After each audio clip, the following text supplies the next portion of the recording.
Hi guys, so I wanted to start us today on this lesson called Creating El Nino, and let's go to some of the background about it. So yesterday you watched a short clip about a Nike shoe spill in 1990, and the big thing that you should have figured out there is that within the Pacific Ocean there were ocean currents that were dropping those shoes off at different beach locations, and that those currents actually very much follow global wind patterns.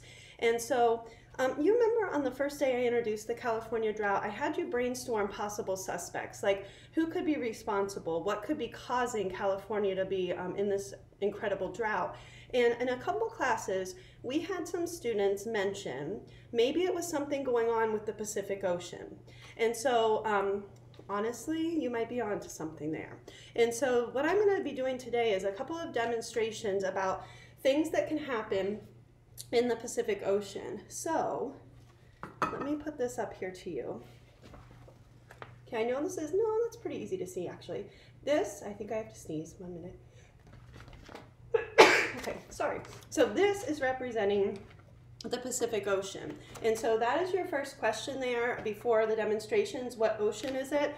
And so you notice that right here is California.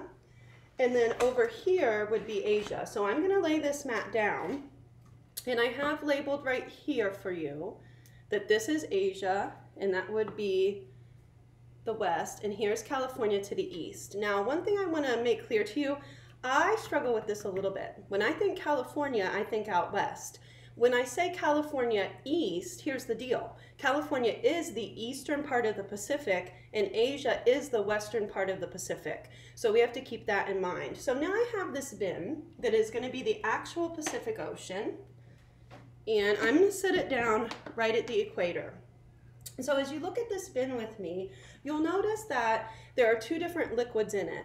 We have blue down here, and all that is food-colored water. And then this is actually a layer of vegetable oil. And you might think, well, Mrs. Fickus, are you showing us an oil spill? And no, the only thing I'm trying to show here is actually the way the ocean water layers based on temperature. So think this through.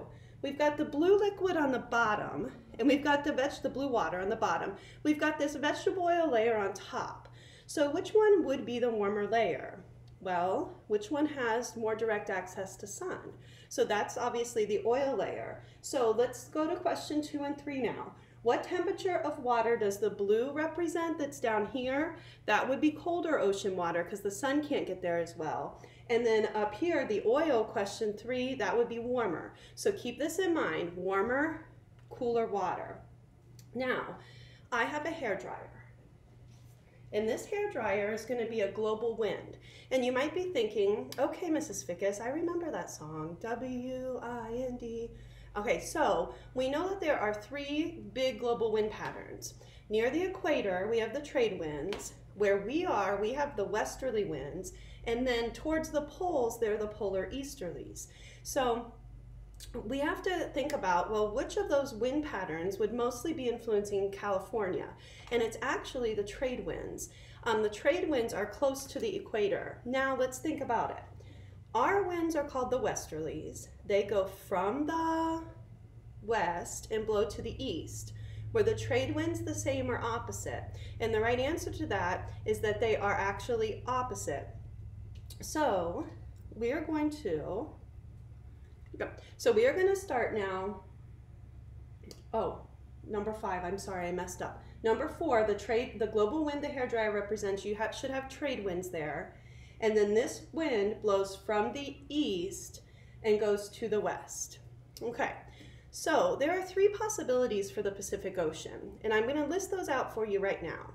One possibility is that the Pacific Ocean is neutral. Another way to say that is normal, and that's the first one I'm going to demonstrate for you. But sometimes, and scientists are not sure exactly what triggers this, sometimes the conditions are not neutral in the Pacific Ocean. Sometimes the conditions go to what's called El Nino. That's the second thing I'm going to demonstrate for you today. And then sometimes the conditions in the Pacific Ocean go to something called La Nina.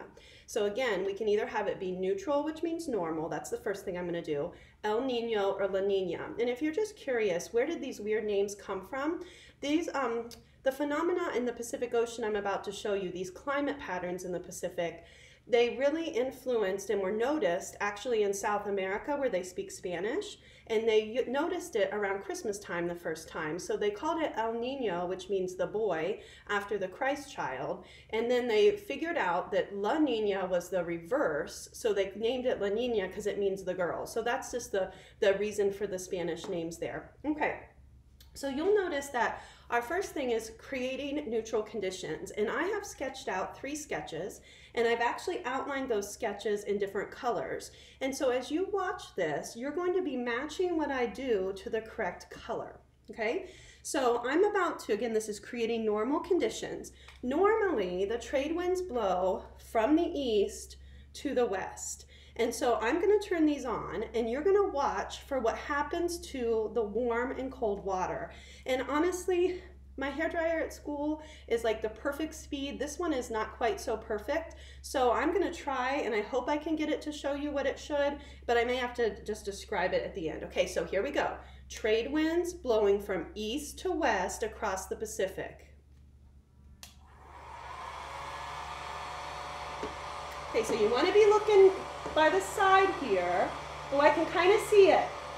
Do you notice how you've got thicker water, thicker oil layers stacking up by Asia, and a little thinner by California? Okay, so what I want you to do now is pick the correct diagram. Pay attention to the wind direction. That'll help you. And then there are 2 questions after that to answer. Which side of the Pacific Ocean is the warmer water on? And then what would that mean about California under normal or typical conditions? So answer those 2, and then I'll be back to show you El Niño.